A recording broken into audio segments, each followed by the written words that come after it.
Good morning. Welcome to Unity Orlando. Our opening statement this morning is, "It is not I, but the Spirit within that does the work through me." Let's all affirm that together. It is not I, but the Spirit within that does the work through me. All right, let's all close our eyes and take a nice deep breath in. Let's affirm that together in the silence.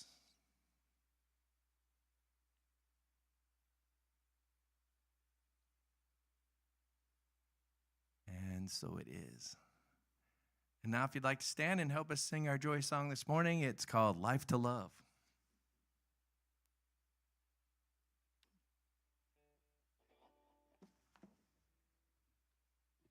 Three, four.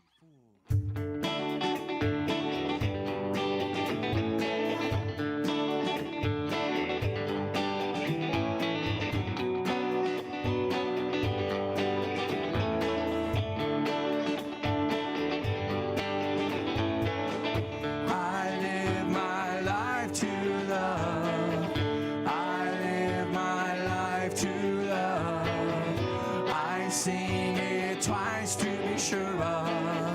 I live my life to love. I live my life to love. I live my life to love. I sing it twice to be sure of. I live my life to love. I've arrived to make things go. I can let God's love flow, live and move so I can grow, so I can grow. I give my life to love. I give my life to love. I sing it twice to be sure of. I give my life to love. I can strive to let things go. I allow everything to flow. Live and move so I can grow. So I can grow. I shine my light to love. I shine my life to love. I sing it bright to be sure of. I shine my light to love. I'm gonna take it nice and slow. I'm gonna get my ducks in a row. Live and move so I can grow. So I can grow. I live my life to love. I live my life to love. I'll sing real loud to be sure of. I live my life to love. I live my life to love. I live my life to love. Thank you very much. You may be seated. Good morning, Unity Orlando. How's everybody doing today? Good to see all of your beautiful faces. Welcome online. I'm Susan Francis. I'm your platform speaker today. We have kind of slightly cooler weather out there, just a little bit. A friend of mine told me last night, she said, yeah, it's supposed to cool down for a couple days. I was like, oh, fall, but no. Anyway, do we have any visitors here? I don't think so. Right? We know everyone, so I'm glad you're all here with us. Let's see, prayer chaplains are available to pray with you after service. If you need a prayer chaplain, see one of us. I'm a prayer chaplain and Paul is a prayer chaplain. That's who's in the house today. And then also every evening at 8 p.m. we do pray together, so set your alarm and hold our church in prayer and whoever else you would like prayer for. And the August affirmation is, I choose my good based on spiritual understanding. Also, there is no ladies group today. The men are meeting, but the ladies are not. Let's see. And the World Day of Prayer is coming up. It's already here, September 11th. And that is going to be held at Unity Village, and so it's going to be online. And you can go to unity.org to see and watch that ceremony there. I believe it's at 8 p.m. Eastern Standard Time. We also have prayer lists available. There's some on the vestibule in there, and then some on the credenza. So fill them out, and then we hold them in prayer, and then we send them off to Unity Village, to Silent Unity. So you can put it in the offering envelope, or we have that box too, right? Yep. I don't know if you noticed, but my hubby's back. His arm is working. He can't lift it off the guitar. I'm his techie today, but it's working properly, right? Sort of. Okay. Brian's the judge of that. All right, before I turn over Reverend Bob's lesson today is Dis-Illusion-ment. So I'm not sure. See, I put the hyphen in the ill.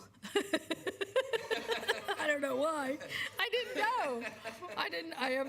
I'm disillusioned as to what we're going to talk about. So apparently. All right, have a little story to tell you. There was an elderly woman who walked into a local country church, and the friendly usher greeted her at the door. Oh, speaking of which, here's our friendly usher right there. And he helped her up the flight of steps. And he asked her, "Where would you like to sit?" And she said, "I would like to sit in the front row, please." And so he said, "I wouldn't bother doing that," the usher said. He said, "The pastor's really boring." And the woman said, "Do you happen to know who I am?" And the usher said, "No, I don't." And she said, "I'm the pastor's mother." She was slightly angry. And the usher said, "Do you know who I am?" And she said, "No." And he said, "Good." So with that, I'm going to turn it over to Brian. Always be good in church, at least, right? Yeah. All right. I've got a disillusioned song for you. At least that's the way I see it. It's kind of cool. It's a little, we described it this morning as beautifully creepy. So, which is kind of cool, though. I mean, it's kind of cool edge to it. It's about Phoenix rising, so it's got to be a little bit like that. It's called The Rise of the Phoenix.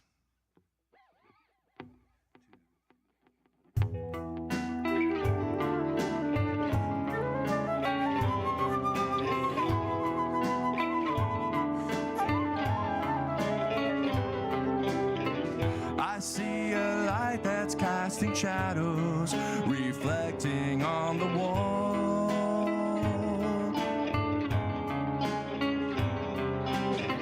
A bright light from the deep shadows, watch the ashes fall.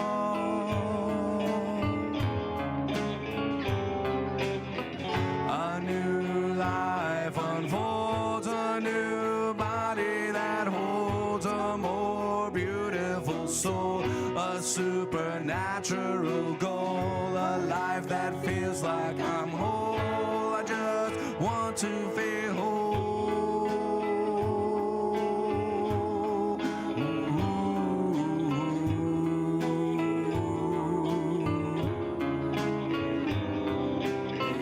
I feel my wings are on fire, building thermals give me lift.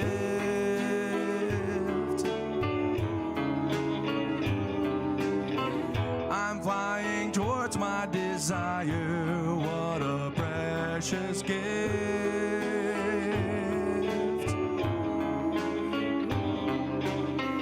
A new life of love, a clear mind from above, a more beautiful soul, a supernormal goal, a spirit seeing eyes, see how high it flies, making all of us rise. It's the rise of the phoenix,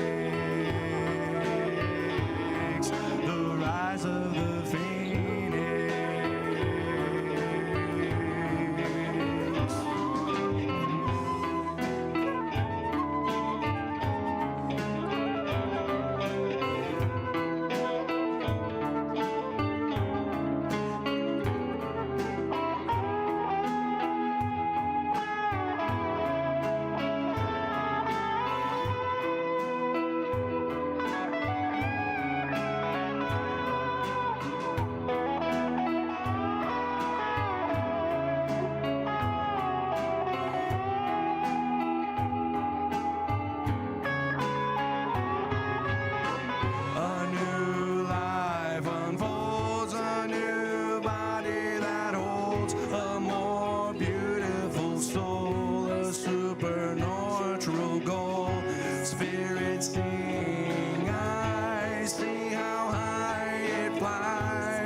The rise of the phoenix. I like that. I've always liked the rise of the phoenix, rising out of the ashes. How is everyone today? We must be nearing the end of summer. I can feel it coming. I started to get my initiative back. I started to go, I feel like doing things again. There's a time in the middle of July when I just plain don't. So, it's good to be with you. It's good to have John back with us. And it's really good to have Paul back with us. He was across the pond. You know that pond they call the Atlantic? He was climbing mountains in Switzerland. He claims it was mostly the gondola, but, I'm sure he was climbing. Okay.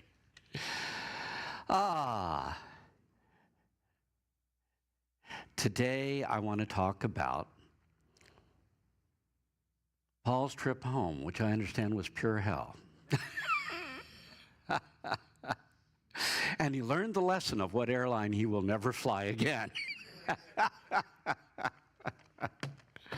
Okay, today we're going to walk into hell for a heavenly cause.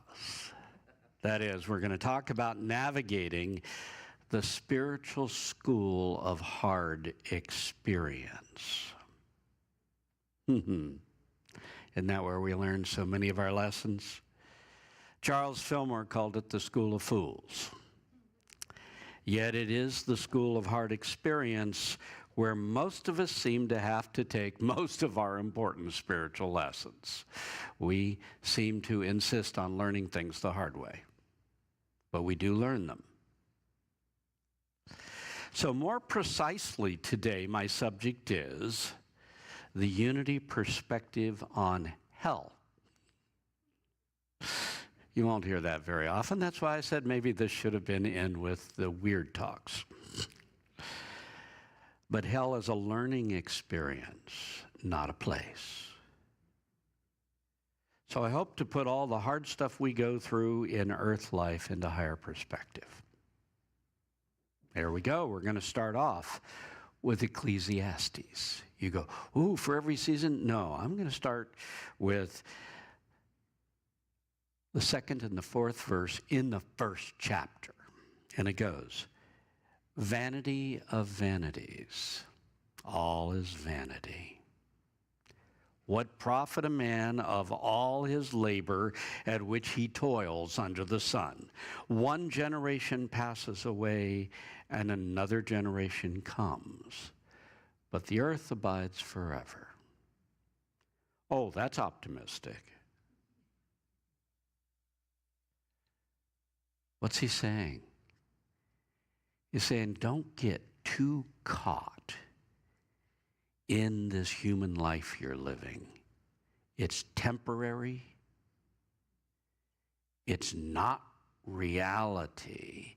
In that 1,000 years from now, everything you think is important today won't matter. That's real hard for an ego to accept.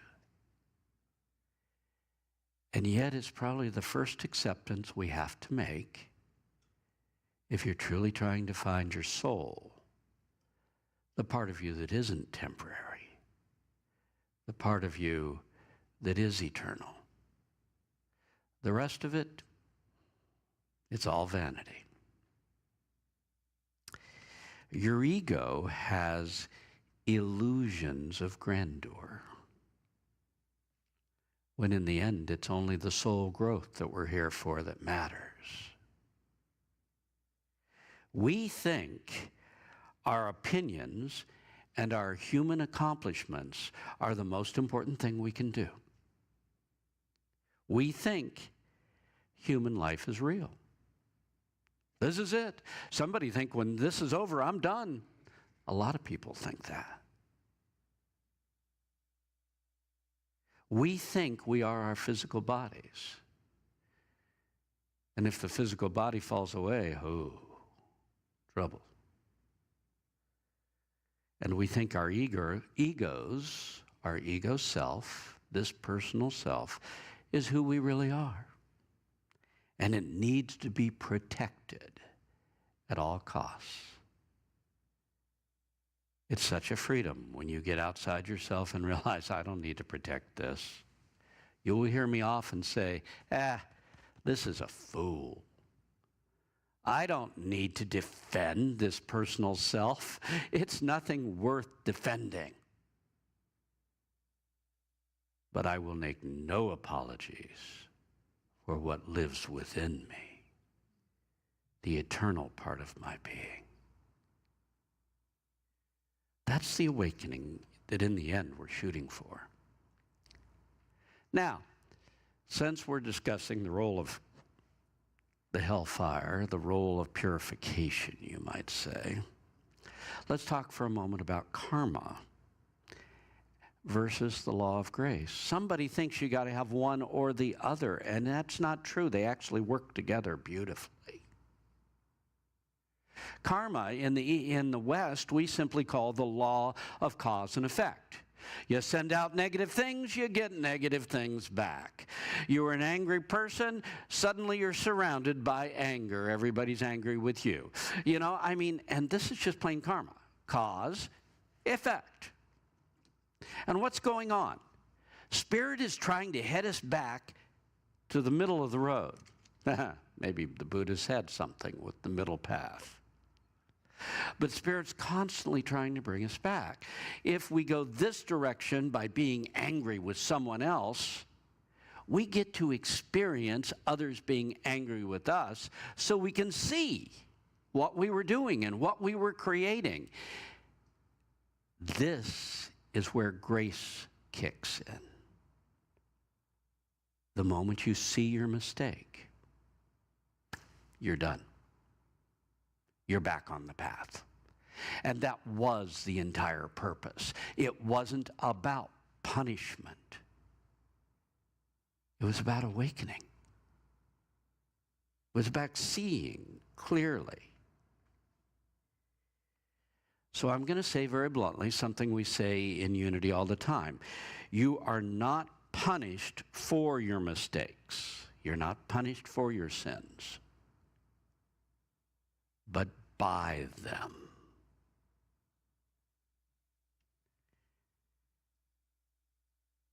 A mistake is being out of harmony with God, being out of harmony with the universe. A mistake is thinking I'm more important than everyone else around. You can call it a mistake, you can call it a sin, call it whatever you want. But the bottom line is, it's a negative experience. And you say, well, we got to punish you for being a bad person. No, we don't. Being a bad person is its own punishment. You say, but they got rich, they got this. I remember one time, a long time ago, I was saying to someone, I was teaching a young adult class, and I said, we were talking about trying to live a good life and so forth, and being kind and all this, and one guy speaks up, and he says, now wait a second. He says, I try really hard to be good, and I'm struggling to get through this life. He says, then I look over here, and here's the guy who's just tromping through people's lives with muddy boots, and he's driving the rich car with the blonde in the passenger seat. His words, not mine. I chose the redhead. But anyway.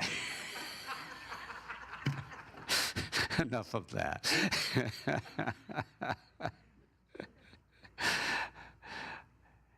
He said, so you want to tell me how this works out? I said, well, he's not really happy. He says, he looks really happy. He has all the things I want. I said, okay. Could you do what he's doing? Oh, yeah, I could drive that car. I could, do all of this stuff. I said, no, that isn't what I mean. You get the car, you get the blonde, if that's what you think you want. But You have to tromp through people's lives to get it. Can you do that? Well, this is a trick question, and he knew it. And so then he said, no, I don't think I could really do that. I said, absolutely. So don't tell me this guy is totally happy. Happy people don't make other people unhappy. Deep down inside, well, that's his thing, not yours. We need to, what is that to thee? Follow thou me. We need to concentrate on ourselves. So, what I'm saying by you are punished for your mistakes, not you are not punished for your mistakes, you are punished by them. When you make a mistake, when you go down a negative path, it just plain hurts. It's not fun. You have to learn to close everyone out so you can't feel their pain. And as soon as you close everyone out, your world becomes very restricted. The role of emotional pain and the role of failure is simply to get you back on track, to get you back where you need to be.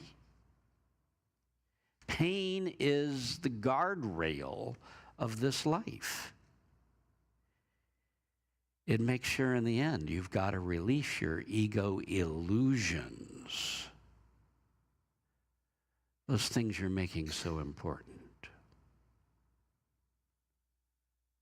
Like how good my body looks is going to have an impact on eternity. You got to be kidding me. That isn't even close.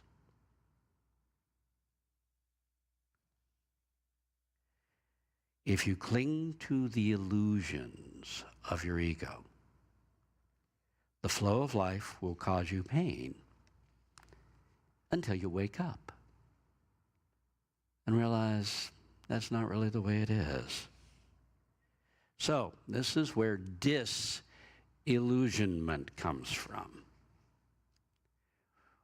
We are divesting ourselves of the illusions. And we can either do that voluntarily, or we can do it the way most of us do it. And that is through hard experience. The hellfire is set up to burn away your ego illusions. I like to call it the fire of purification. It feels like fire. You go down this path, and it just plain hurts. When I needed to move up to letting go, I was using my will to make things happen. Every time I used my will to make something happen, I could eventually force it through, and then it would cause me more pain than I imagined. Because Spirit wanted me to learn to let go. That was the hellfire. That was the fire of hard experience, the school of experience. I went through enough experience that hurt enough that I said, okay, I've got to find another way. And God said, well, finally, you got it.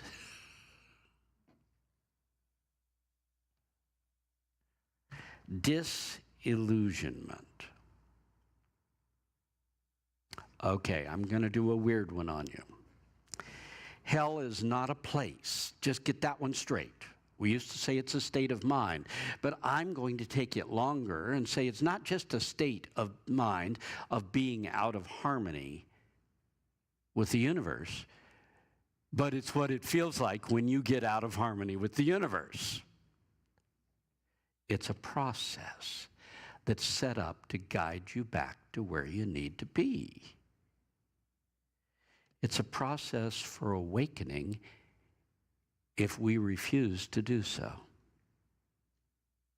And we cling to the fact, I can control this. I'm sorry, it's totally uncontrollable. But if you think you can control it, it's going to hurt when it you find out you can't. And eventually that pain will be enough. You say, hey, I just have to give it to God. This is uncontrollable. The hellfire, the fire of purification. Let's just stick with that one, because the other's got so many terrible negative contexts that we were raised with. The fire of purification is the hard way to learn when we insist on clinging to ego illusion. It'll burn it away. And in the end, though it hurts like hell, you learn the lesson. And that's a good thing. In the end, you'll find me being crazy and saying, the fire of purification is my friend. Because when I get off the beam, it'll burn it out of me. I watched it happen when I was moving from my will to turning my will over to God, which was a very big step for me.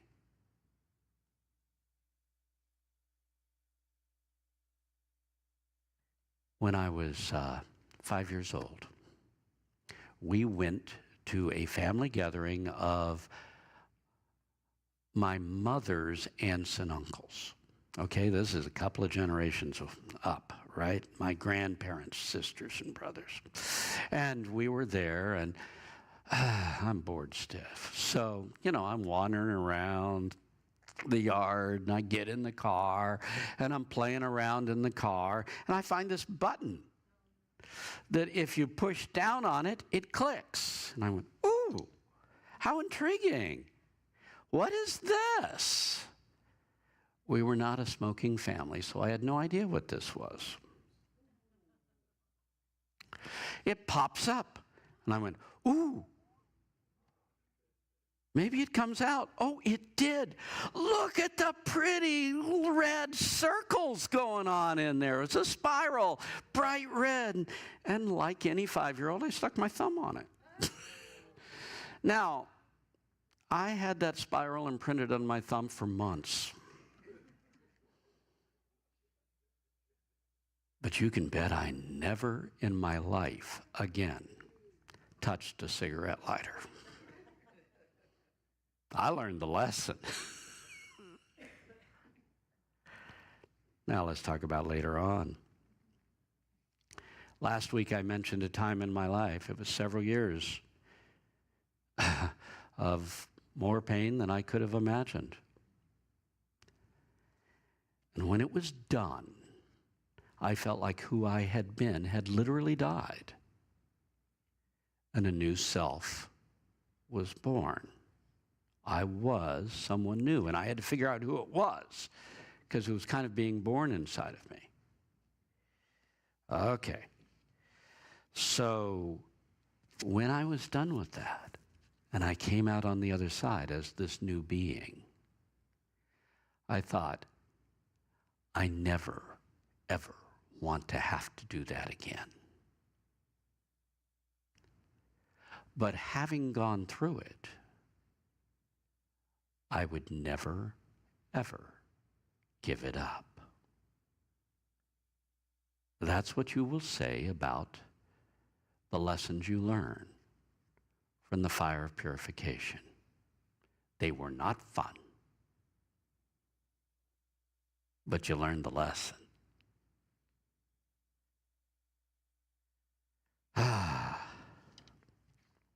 So, the fire of purification is a process by which Spirit gives us the grace of not allowing us to go down a negative path forever. It stops us. Why? Well, it depends on when you get stopped, depends on how much pain you can take. That one period in my life, giving up my will, I really spent some time learning to do that. The more you get out of balance, the more difficult it gets, and the more pain you have to endure. The whole purpose is just to help you get back in balance. It's not to punish you. God's a loving God that loves you, but he loves you enough to not let you ruin your life entirely. And these difficulties and the pain, you know, like that several years that I said I would never want to go through that again, but having done it, I would never give it up because it made me someone new. Well, all these difficulties and the pain that we're going through literally makes us stronger and lifts us to a higher level beyond the illusion that caused us that pain.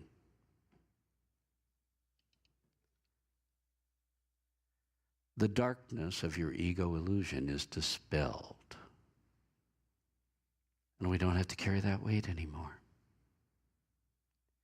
That new self that I became, coming out of those couple of years of extreme agony, the new self that I became was so much stronger and so much more capable of experiencing the goodness of life. I felt like through that experience, God had catapulted me to a higher level. The catapult was not fun, but having been thrust up there, I'd never give it up. In Matthew 15:6, it says, "Unless a man remains with me, he will be cast outside like a branch which they pick up and throw into the fire to be burned." You can either enter into Jesus' consciousness and voluntarily drop the illusions of the ego, or you get to go through the school of experience, have it burned away. It's like parasites that you have inside of you and drag you down. And a terrible medicine that just is the ugliest tasting stuff you've ever had. And yet, if it burns away the parasites, it was worth it. Well, that's what hard experience is about. Life will not let you totally fail. It'll let you fail for a little while. But you eventually have to wake up. In Matthew 22:12-13, the king said, "How did you enter here?" This is at a wedding. "When you do not have wedding garments." And the king said to the servants, "Bind him and take him out into the darkness, and there will be weeping and gnashing of teeth." Well, first off, a wedding garment. This is the consciousness merged with your soul. This garment is a garment of light, you might say.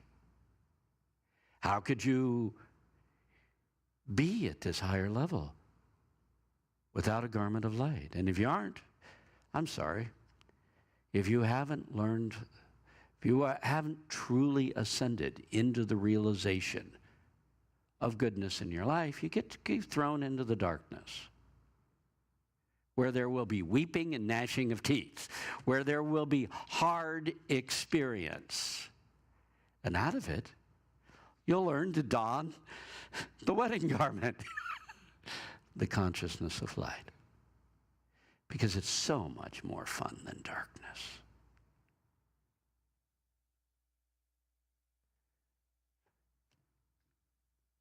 Your mother can tell you not to do something, and that leaves you wanting to do it.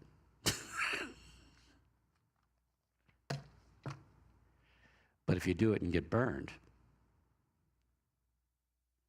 you learn the lesson. You can either learn when your mother tells you not to do it, or you can learn when you do what your mother told you not to do. Either way, you're going to learn it. if we cling to the physical illusions, the illusions of the physical world, that this is important, this is all that counts. Whether I make money or not is the most important thing right now. Whether I'm, living in this situation or that situation. I don't have a partner right now. Oh my God, my life is ruined. That's an illusion. Whatever they are. If we cling to the outer illusions, we're cast into the outer experience, and we learn by hard experience. And if you're thrown into the outer darkness, only light can dispel the darkness of the illusion. And many of our physical illusions make us feel pretty dark. Only light. Perception of the soul, perception of a higher reality. I've been, periodically up here, I tell a story that comes, out of ancient history. When I was in ministerial school, this is going back over 50 years ago. When I was in ministerial school, 72, 73, I was meeting with the Licensing and Ordination Committee. They would meet you and they'd grill you to see if you knew your stuff or not. And at one point, I evidently had made some reference to how much I valued my experiential learning.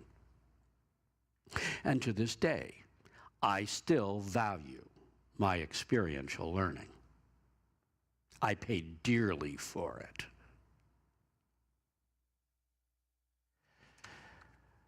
But I'd made some reference to that, and so one of the guys spoke up and said, Charles Fillmore said that experience is the school of fools. You want to address that?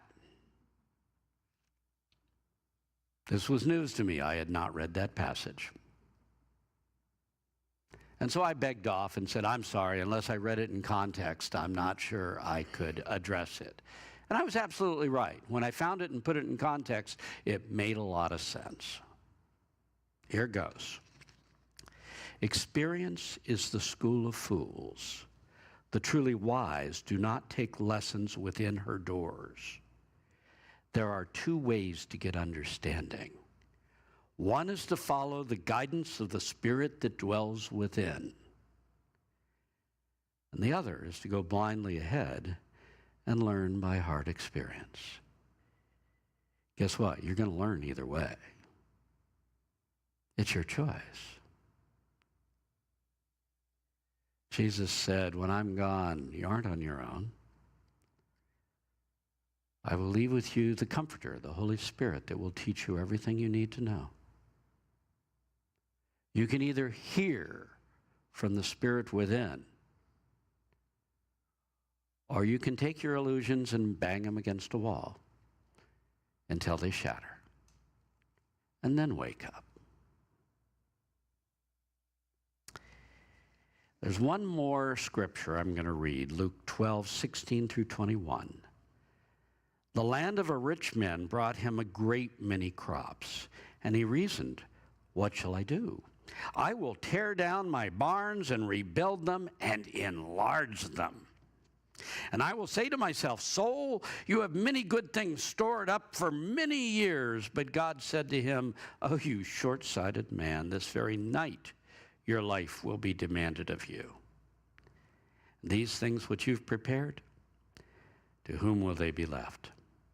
Such is he who lays up treasures for himself and is not rich in the things of God. Sometimes we get so caught up in the responsibilities of life that we don't really have much time for the pure joy of life, for the beauty that's all around us, for the good things in life. This was not a bad person. He was very successful. The problem was, he thought this physical life was all he had, and therefore gathering physical things was all that mattered. When I do memorial services, I always use this one line, which at the moment I can't remember. No, this is the way it goes. When you leave this world, you don't take much with you. You leave everything behind, except for there is one thing that is real and goes with you through eternity. And that's the love and the joy that you share here. That's real. That becomes part of your soul. The love of the beauty all around you. The love of just taking a breath. The love of this life, which, quite frankly, is amazingly temporary.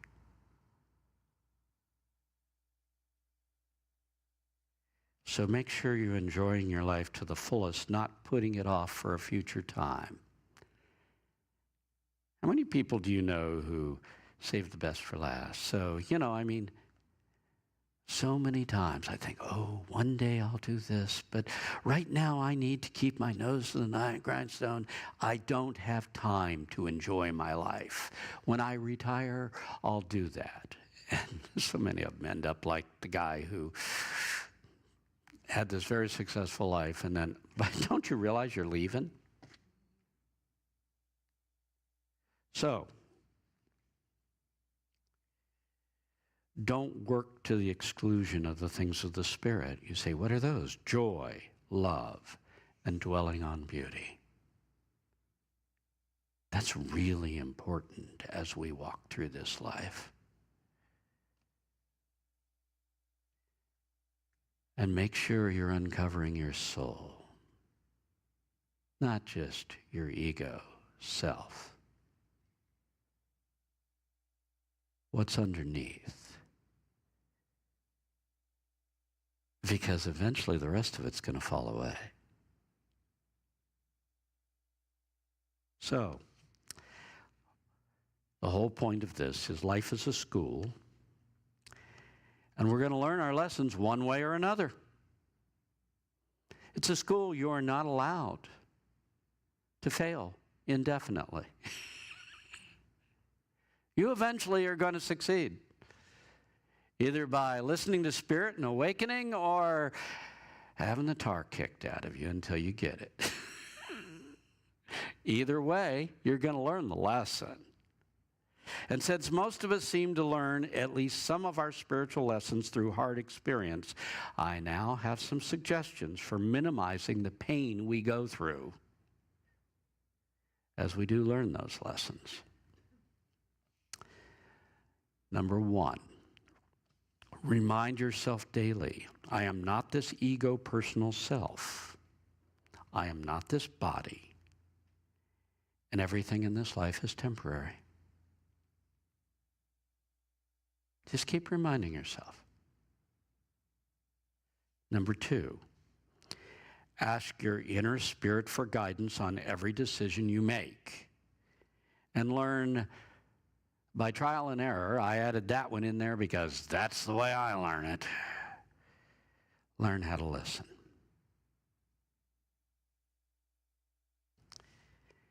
The objective is to lead a life led by divine guidance. These are all attempts to, take the shortcut, you might say. Not wait till the pain overwhelms you. Number three, when faced with emotional pain or failure, ask yourself, what do I need to learn from this? Don't put all your attention in on, oh, this is so terrible. But on, okay, what do I need to learn to make sure this will never happen again? But I failed, I did this. Forget that. What do you need to learn to make sure this will never happen again? Ask yourself, what spiritual reality am I being asked to awaken to in order to rise above this?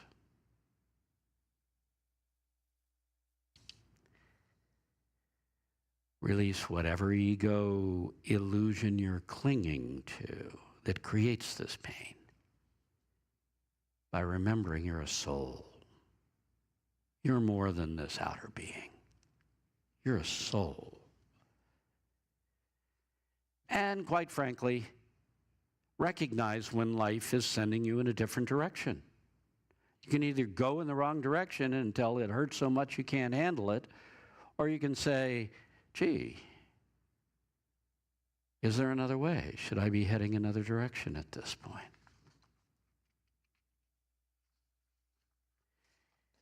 If the universe is on your side, even when things are going wrong, it's trying to guide you. Number 4, when faced with difficulty, realize this too shall pass. Hell is not an eternal place. It's an eternal process, meaning it'll always be there to help you get back. If you want to hold that illusion, you get to experience that pain until you're ready to let go of it. But it's not a place. It's a spiritual growth aid. It's a learning tool. So, where am I? It too shall pass. Since you know it's going to pass, learn your lesson as quickly as possible and move on. Okay? I have not ruined my life. I just need to learn this lesson and get out of here. Okay? But in any case, remember, this too shall pass. This is going to pass. It's important to know that. Number 5, self-obsession is the cause of a lot of your pain.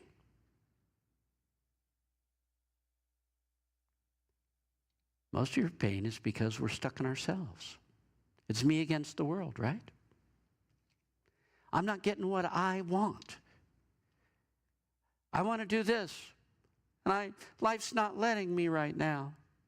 So like a spoiled child, I'm throwing a fit. I'm unhappy. Well, I get it. But when you feel that pain, realize self-obsession is the way out. Reach out to someone else. You know, sometimes I take the approach of, well, today's going to mean nothing for me. Let's see if I can make somebody else happy. I'm not going to be. You know, I mean, if you're in this terrible space, get out and help someone else. I remember there was a period when it was following my first divorce, and I was probably depressed for 2 years straight. And the only escape from my inner emotional pain was that people came to me as a minister and asked me for help with their problems. And when I was helping someone else, I was totally free of my own issues. That's how it works.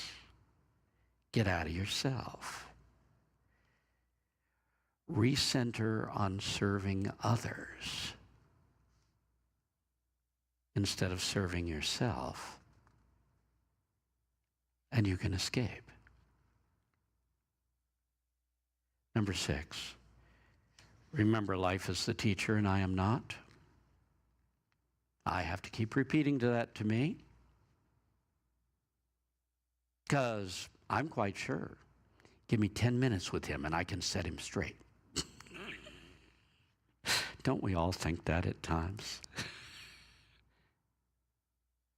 I need to know that's not my job. My job is to let it go and put him in God's hands. Life is the teacher. Now, I am probably not going to be around to see the hell to be paid. And that's good for me because I'd probably take too much joy in it, and that's another mistake. But I can trust it to life. Life will take care of everyone. I don't need to make sure that so-and-so pays. Number 7, enjoy your life now. Take joy in this day. Don't save the best for last. Make sure you're experiencing the best right now. Each day, cherish your life as if it were your last day. If you knew it was your last day, wouldn't you truly cherish the goodness that was in life around you? The problem is, we're sure I don't have to do that for several years. No. That was Jesus' parable. You need to do it today. You need to enjoy what this life has to offer you. The love, the joy, the beauty today. Because this is a kaleidoscope and the picture changes tomorrow. The beauty of life can only be appreciated in this moment. So, number 8, we wrap it up. Remember, there is no darkness that can stand up to light. So when you find yourself in a dark place, shine spiritual light into it. Go to your soul, feel that light at the center of your soul, and let it out into the experience that you're going through. Wherever you are, be the light and know God is there, no matter how ugly it appears. It's up to you to be the one who knows God is there.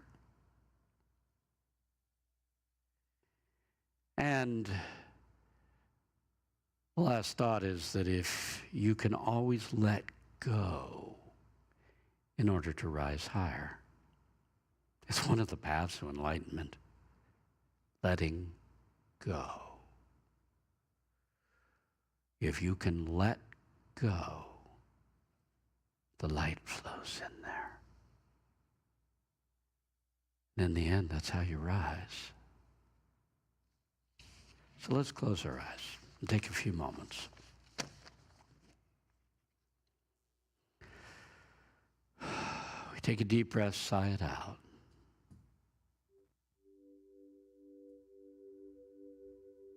And move into your heart, move into the center of your being.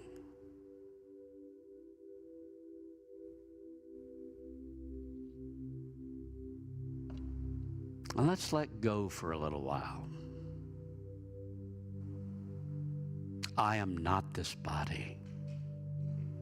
I am so much more than this body. I'm not my body.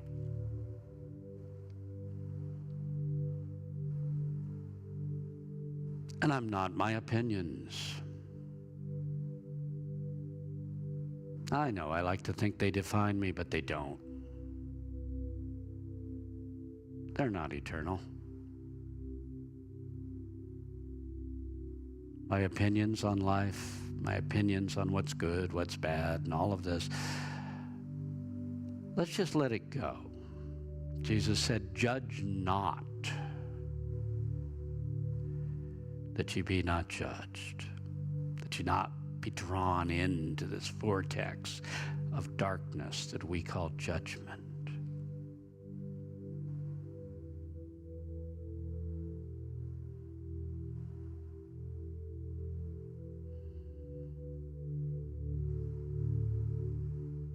Let go of all of the negative feelings that you've gathered within you. You really don't need them.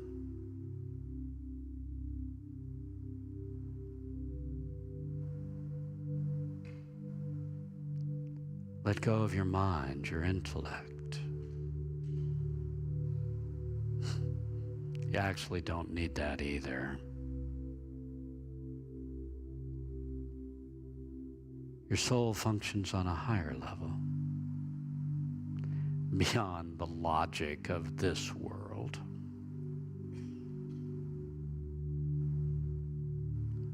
We let go of our body and the light flows in. We let go of our opinions and our thoughts and the light floods our being. We let go of the negative feelings we've harbored in our hearts. And the light of love, joy, and beauty flows in to fill us.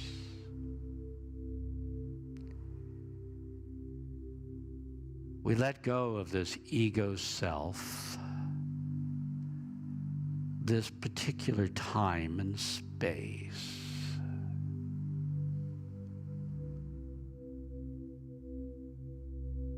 And the light of our soul rises up through us.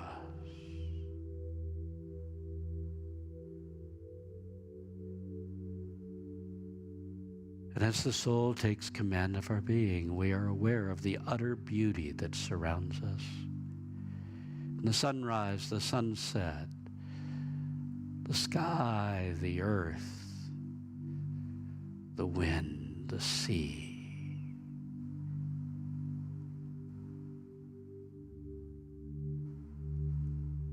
With the spirit of life shining through it all.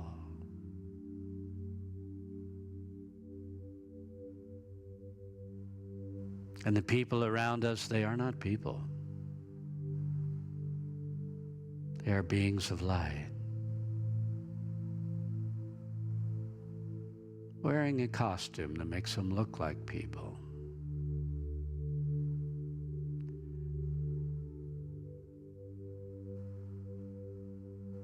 But with spiritual eyes, we look and see the beauty of an earth filled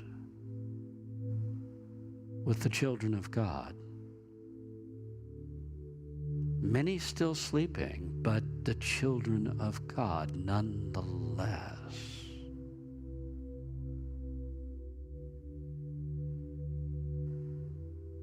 Embrace the glory of that soul within you, the part of you that was long before you came into this world,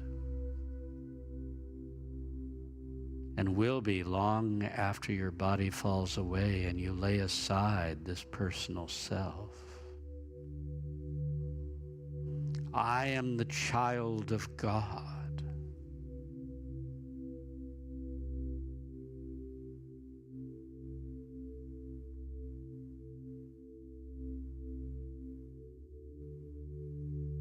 And the light of God shines through me.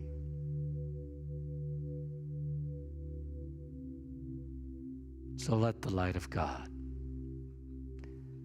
shine through you into all the world around you,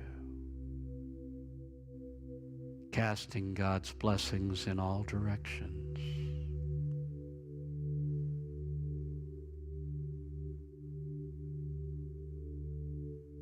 I am the light.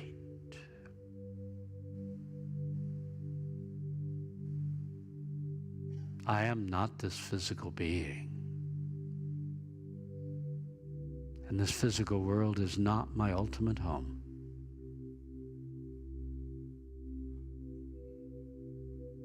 For I am the light.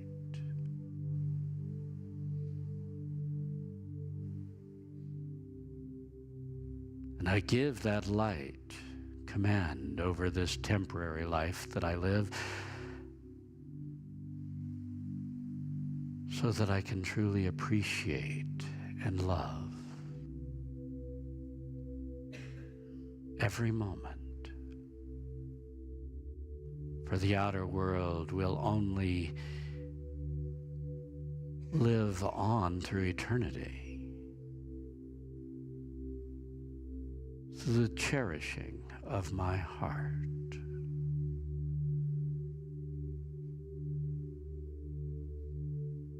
Father, we are thy children, thy sons and thy daughters, brothers and sisters of the Master Jesus Christ. Thy will be done through us. Amen.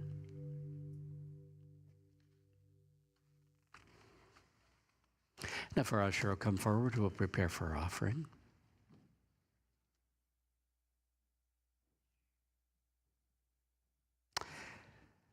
For those of you at home, the way you give your offering, if you're new, if you've been around a while, you've heard this a bunch, but if you're new, at the end of service, you can go to the home page and hit the Donate Now button on the home page of our website, unityorlando.org.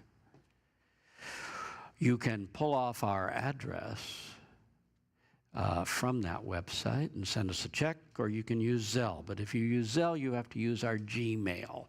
So it'll be unityorlando@gmail.com. Or you can call the office and work things out with Linda. In either case, we're going to take our offering in our hands, or the thought of what we're going to give, and we're going to bless it together. Divine love through me blesses and multiplies all the good I am and have, all the good I give and receive. Thank you, God. Amen.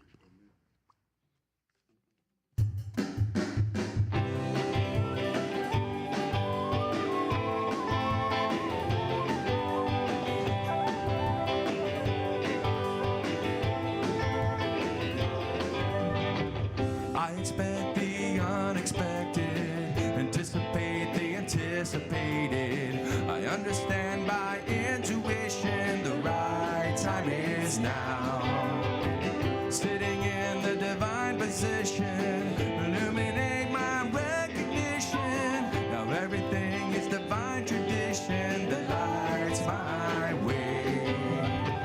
Illumine guidance is what I trust, and I'll be provided with love I must.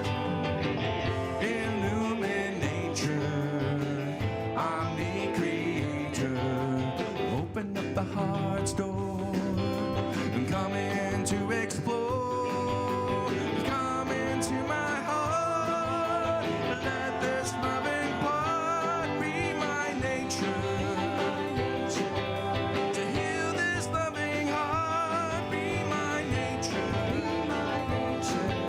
To heal this loving heart.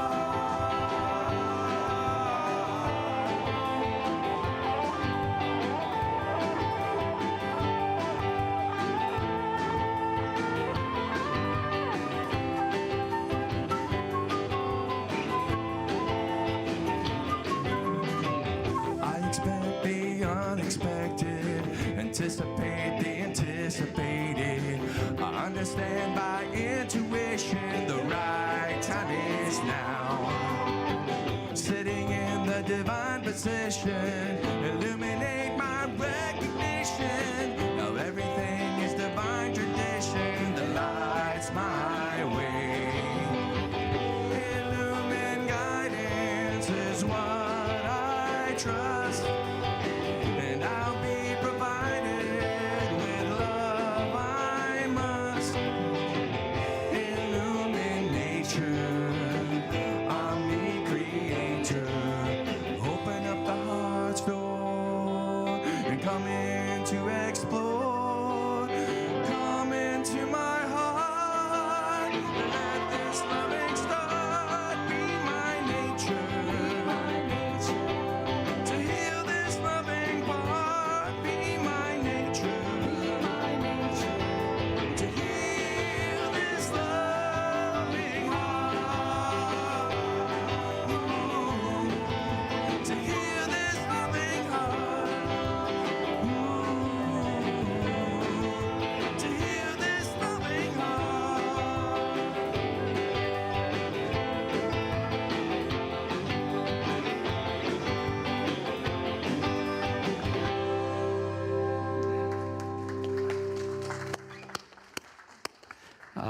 was wonderful.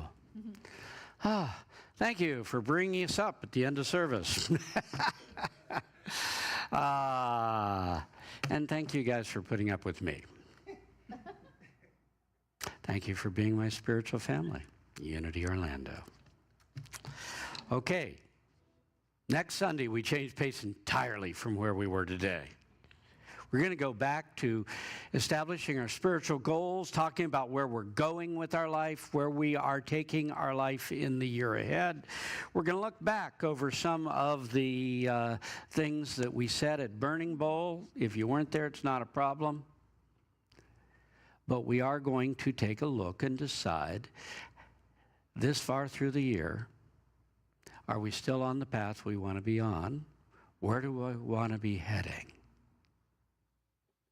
There are things we're going to let go of out of our lives because we don't want to carry them any further. And there are some goals we want to embrace.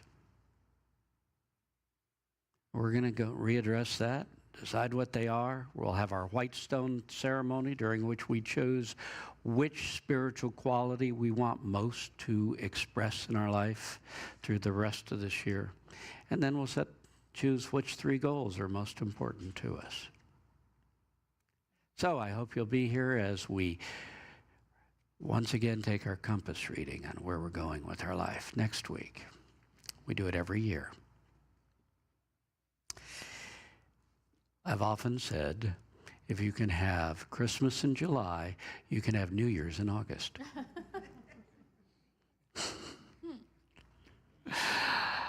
Thank you for joining us, all of you who were home.